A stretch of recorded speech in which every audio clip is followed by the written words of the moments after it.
අපි ආණ්ඩු කරපු මිනිස්සු අපේ නායකයෝ මේ රටේ කොවිඩ් වසංගත මීට වඩා දරුණු වසංගත හමුවේ යුද්ධ හමුවේ මේ රට පාලනය කරා. හැබැයි කවදාවත් ඒ ගත්තු තීරණ ජනතාවට බරක් වුණේ නැහැ.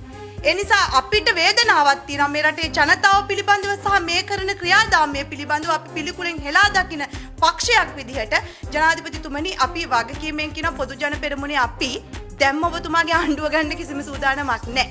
ඔබතුමාලා මැතිවරණ කාලේදී කියපු බොරු ඔබතුමාලා ජනතාවට පෙන්නපු ඒ සිහින ඔබතුමාලා විසින්ම විනාශ කරගෙන ඔබතුමාලා කියපු බොරු ජනතාව දැන් අත්විඳිමින් ඔබතුමාලා කියපු බොරු ජනතාව බලමින් දැන් ජනතාව ඉතාම තීරණාත්මක මොහොතක ඉන්නේ. ඒ නිසා ඔබතුමාලාට අපි කාලය දෙන්නම් වැඩ කරන්න.